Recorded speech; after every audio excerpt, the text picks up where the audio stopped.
En este día especial, Viernes Santo, quiero compartir con ustedes unos mensajes de la amantísima Madre María. Este primero se llama Madre, ¿dónde están mis amigos? Fue dado el 4 de abril de 1958. Mis amados hijos, a menudo pensé, aunque nunca se lo dije a él, que la mayoría de las multitudes que le seguían, los cojos, los enfermos y los poseídos por entidades malvadas, estaban muy ansiosos de recibir la virtud y el don de Jesús. Pero muy pocos, incluso entre los discípulos, escucharon sus palabras y consejo. Entonces, cuando él volvía a casa y se echaba a descansar mientras yo estaba arrancando o plantando hierbas en el jardín, oí hablar entre sí mismos a esos discípulos, los elegidos, dedicados y consagrados que iban a ser los apoyos del Mesías. Y me sorprendía que su conversación consistiera principalmente sobre los milagros realizados o sobre su posición de privilegio al lado de su Señor.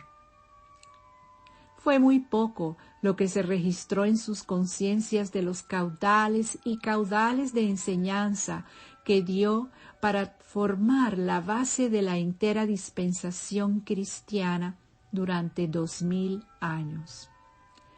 Amados seres, ustedes están ahora en condiciones de convertirse en maestros de los hijos de los seres humanos.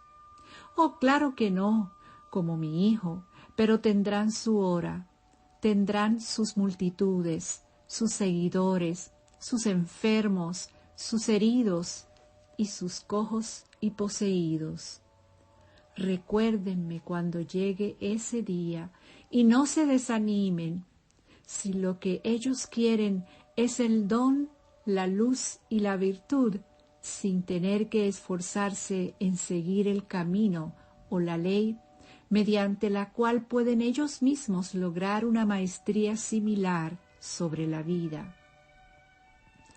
Oh, es fácil poner sobre el alma de otro la expiación vicaria o indirecta de las culpas propias y la responsabilidad de atraer la virtud divina, queriendo además tocar el dobladillo de la vestidura de ese ser y recibir el don sin los siglos de preparación y disciplina requeridos para atraer o manifestar externamente esa virtud. De modo que cuando ocurra eso, amados seres, no permitan que el desánimo ni la amargura llenen sus corazones.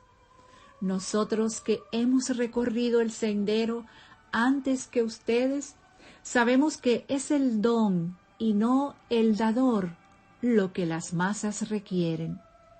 El mayor dador de la dispensación cristiana fue crucificado sobre una cruz entre dos ladrones.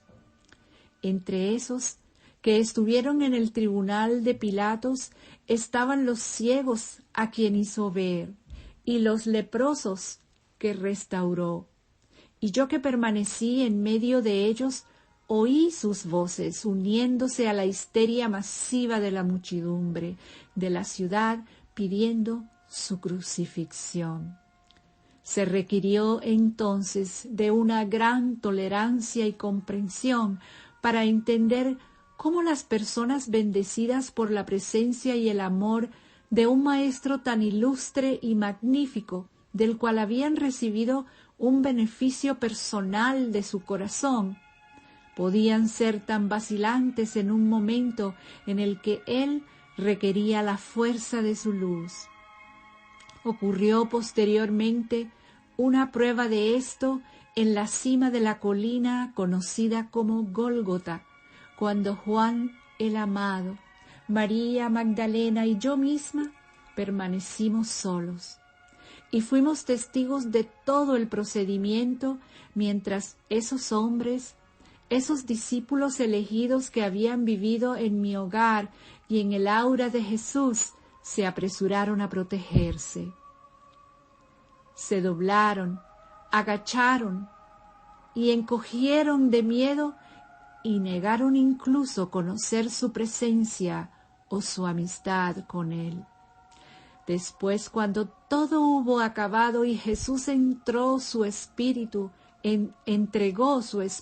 al Padre, y Juan y yo descendíamos de la colina, supe entonces que mi parte, primero, era mantener la vigilancia para la resurrección del cuerpo físico de Jesús, que había sido mutilado por la lanza y los clavos.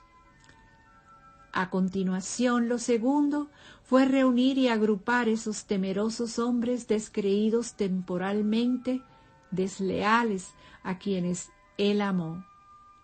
De modo que mientras descendíamos de la colina del Gólgota, le dije a Juan: tan pronto como hayamos rogado en silencio y tan pronto como Jesús realice la resurrección y nos hayamos asegurado de su victoria, la primera cosa que Él va a decir es: Madre, ¿dónde estaban mis amigos? Y así lo hizo Él. De modo, Madre, que sal a buscar a mis amigos que están escondidos en cada rincón, esquina y grieta. Y como madre, los mantuve unidos durante 30 largos años después de la ascensión de mi Hijo, suavizando sus diferencias y recordándoles las enseñanzas de Jesús, manteniendo también en mi mente su deseo de ser hospitalaria. Compartí el pan, el alimento con ellos, mantuve la paciencia de Job y creé la dispensación cristiana a través de la experiencia. Después de la ascensión de Jesús, Él vino diariamente a estar con Juan y conmigo misma, y nos preguntaba por individuos extraños, griegos, egipcios, judíos y gentiles, a quienes Él había estimulado y sugerido intuitivamente a venir a nuestra comunidad en Betania. Él siempre escogía el que era el más difícil hasta que llegaba a ser una especie de juego entre nosotros.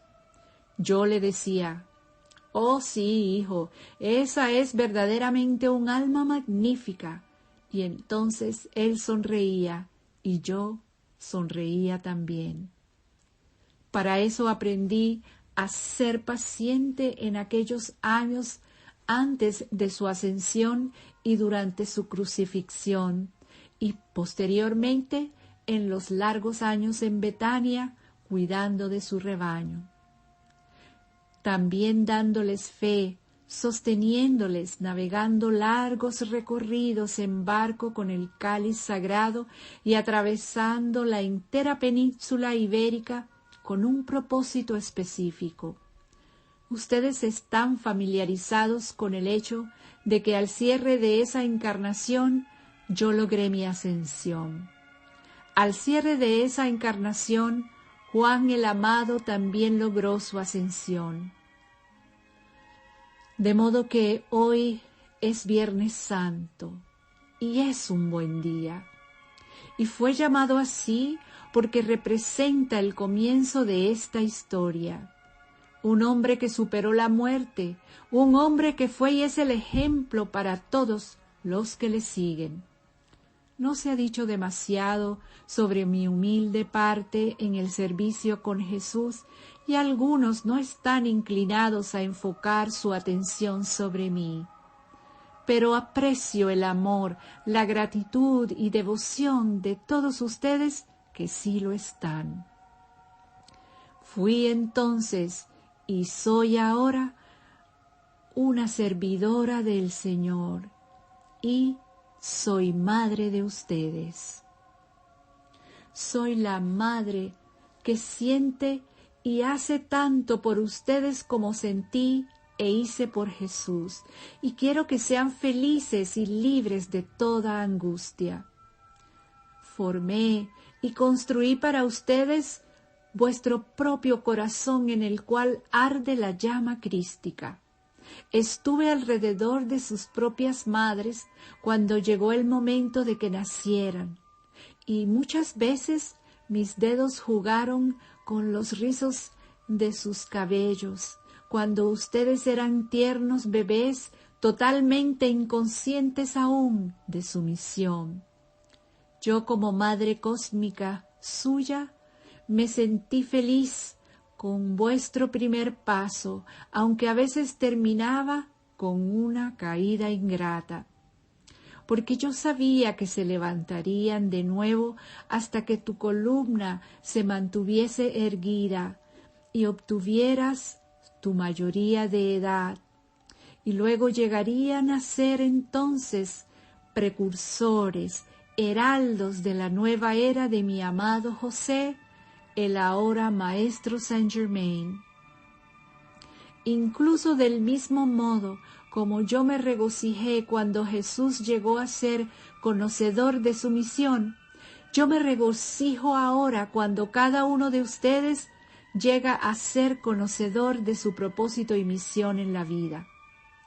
Al cierre de tu vida sobre este plano en la tierra, te recibiré como solamente lo puede hacer una madre, y caminaremos juntos a través de los campos elíseos, dentro del cielo donde mis benditos hijos han ganado el derecho a residir. La Madre María.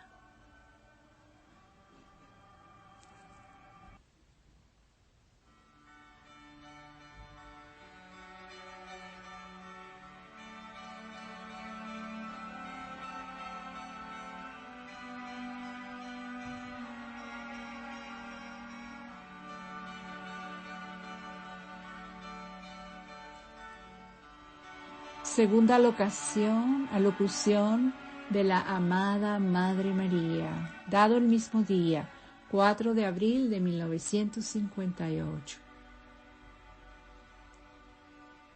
Extractos de un discurso.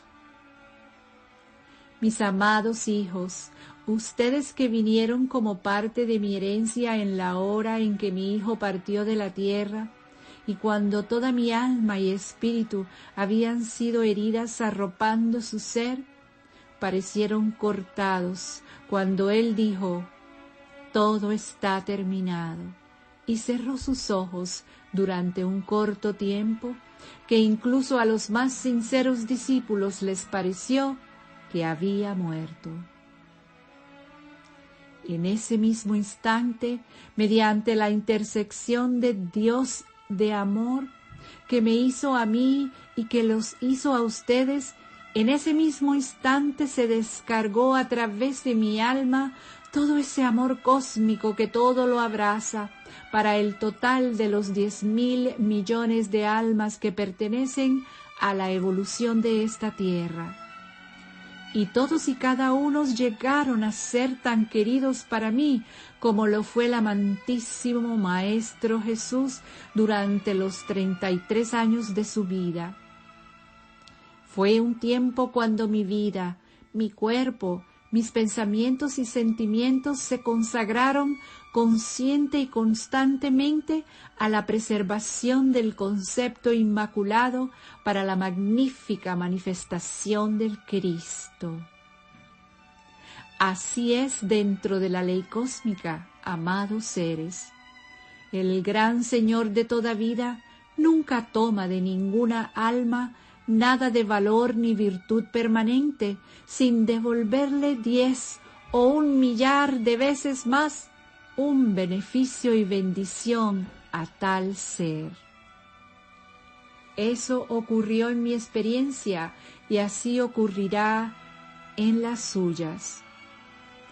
Ustedes han oído mi historia y mi vida porque yo les he abierto el libro de mi vida, proporcionándoles muchos detalles íntimos y hogareños con objeto de que comprendan que yo también fui una mujer a quien el todopoderoso Dios y el gran Señor Maitreya le confiaron la más preciosa corriente de vida que iba a destellar como un cometa a través de la tierra.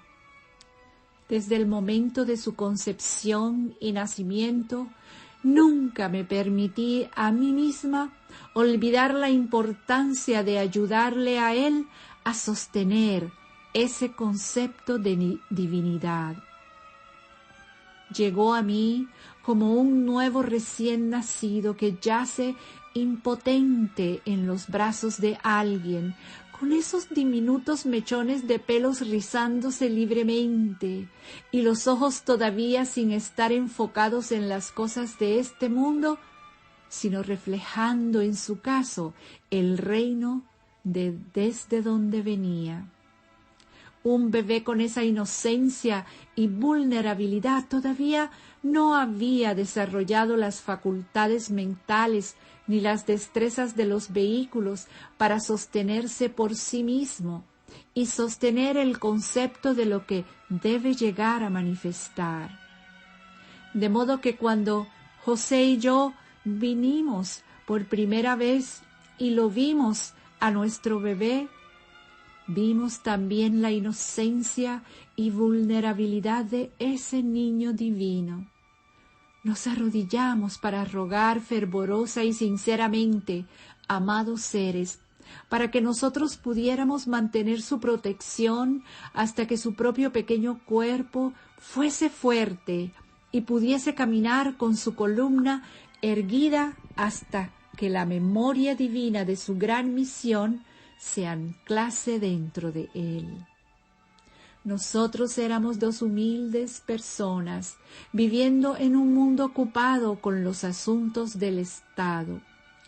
Después del nacimiento real de Jesús, lo examinamos de pies a cabezas con la esperanza de que ni el pensamiento, ni el sentimiento, ni la imposición de la conciencia de nosotros mismos o de alguien más hubiese creado una imperfección en su vehículo que nosotros habíamos ofrecido ser los instrumentos para crearlo.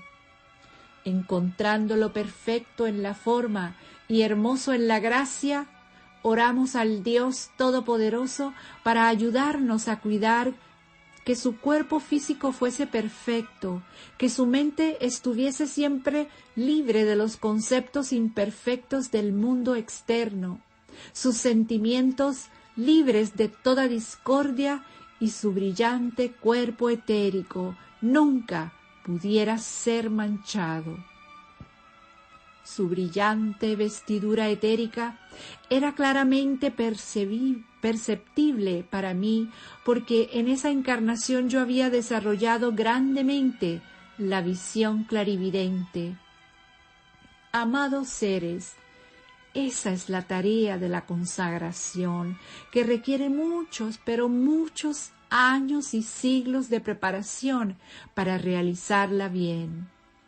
Más tarde, mientras Jesús era todavía un bebé, tuvimos que marchar a Egipto, llevándolo con nosotros con poco dinero a una tierra extraña, donde no tuvimos vecinos ni amigos amables y donde José tuvo que encontrar nuevos medios de ocupación en una comunidad más bien austera y donde ambos, el bebé y yo misma, tuvimos que acostumbrarnos al calor del sol egipcio y a los diversos y posibles peligros del río Nilo, en el cual vivían muchas criaturas que devoraban a los seres humanos.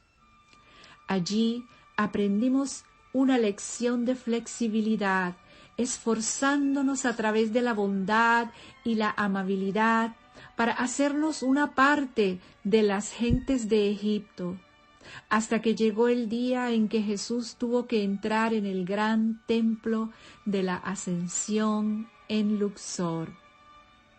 Siendo yo su madre, todo corazón para un niño tan pequeño, y sabiendo la experiencia que él iba a atravesar sin siquiera poder entrar externamente al salón de Luxor, yo hice para él sandalias suaves y una suela extra gruesa para proteger esos pies de bebé del sol ardiente, reflejando en el pavimento el templo de Luxor. mientras subía esos escalones, queridos corazones, todo lo que esas pequeñas piernas pudieron hacer para subir un escalón cada vez fue agarrarse con una mano gordita al paso siguiente y no perder la dignidad que él siempre poseyó. Desde el momento en que Jesús comenzó a caminar, siempre se mantuvo erguido, y dondequiera que ustedes ven hoy sobre la tierra, los niños comienzan a caminar sujetándose de los muebles y cosas similares a esa, pero en el caso de Jesús, él no tuvo ningún apoyo. Y así fue en Luxor, en su pequeña túnica blanca, con su dorada cabellera brillando al sol, andó erguido esos pasos hacia Luxor. Yo a veces pensé que él apenas podría subir los escalones, pero lo hizo. Como saben ustedes, y se lo he dicho muchas veces, esperé allí orando, mientras Jesús entró en ese templo donde los grandes sacerdotes y sacerdotisas que habían sido entrenados en las artes de la invocación estaban atravesando las iniciaciones de las cuales ustedes no saben nada en el mundo exterior. Al atardecer, cuando el gran disco de fuego rojo se estaba poniendo, aparecía su pequeña figura, a veces con gotas de sudor en la frente, aunque sin embargo justo tan erguido como siempre. Él descendía esos escalones y tomaba mi mano, y nosotros retornábamos a nuestra cabaña. Cada día y cada noche yo exhalaba y emitía una plegaria de gratitud porque él estuviese todavía entre los candidatos a la ascensión. Los que eran despedidos durante el día salían del templo de Luxor y llevaban una media luna sobre el pecho. Así que en la noche el ojo de madre observaba la túnica que habían cosido mis manos.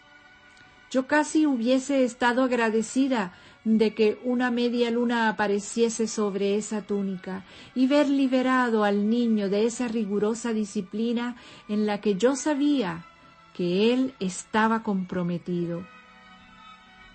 La cesación de la vida del cuerpo era la prueba final.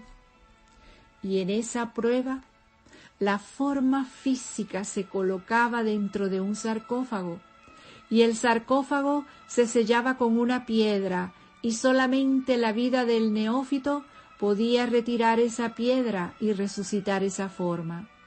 Sin embargo, este infante, a quien la humanidad honra ahora en la Semana Santa, atravesó toda esa experiencia. Yo no le pregunté nunca nada, pero ellos debían tener un sarcófago muy pequeño para un niño tan chiquitín. Él tuvo éxito y finalmente volvió a mí. Nunca me lo comentó, porque los iniciados en Luxor tienen voto de silencio. Buscaba en su rostro y en su actitud, como sólo una madre puede hacerlo, para ver cómo había pasado cada día. Nunca hizo comentarios y, por supuesto, por cortesía y honor espiritual, nunca le pregunté acerca de sus experiencias. Pero supe que el día que había pasado la prueba de resucitar su forma, cuando regresó de ese templo, sus ojos brillaban y sus vestiduras estaban radiantes. Esa fue su conciencia hasta ese día en que ascendió a la colina de Betania para cumplir su misión de su entera encarnación y convertirse en un ser ascendido ante 500 personas. De ese modo tuve una vislumbre, ya en Egipto, de un pequeño y no obstante dignificado niño, brillando muy radiantemente.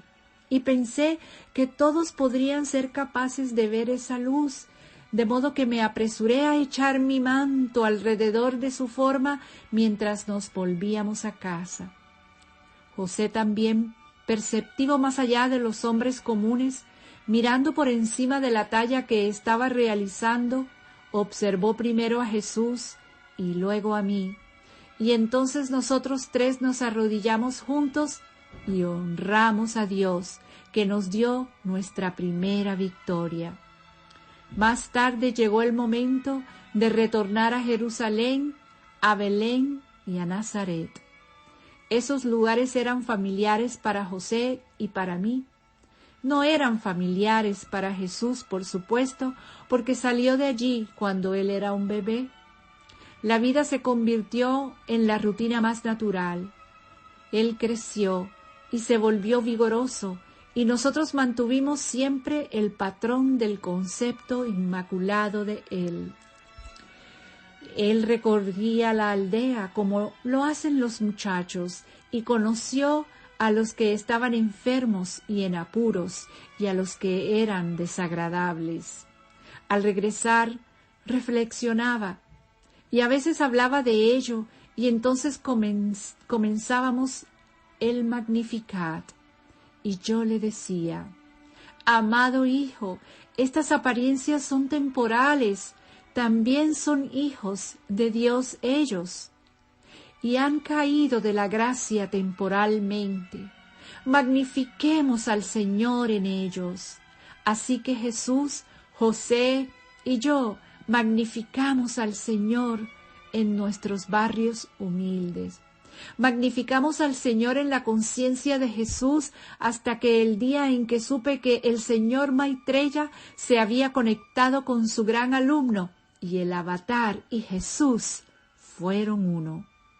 Cuando Jesús llegó a ser adulto, como yo les tengo dicho, se sintió llamado a atravesar a toda Asia Menor hasta la India. Caminó a pie en busca de un cierto beneficio espiritual de un gurú particular que se lo podría dar. Él caminó a pie y se sentó con muchos otros discípulos de ese gurú, que pareció aparentemente no darse cuenta de él, ni por supuesto de lo que quería, pero siempre fue un muchacho y hombre humilde y amable. A su regreso, reunió a su alrededor a los discípulos y apóstoles y comenzó a predicar la palabra de Dios a aquellos que quisieron escucharle.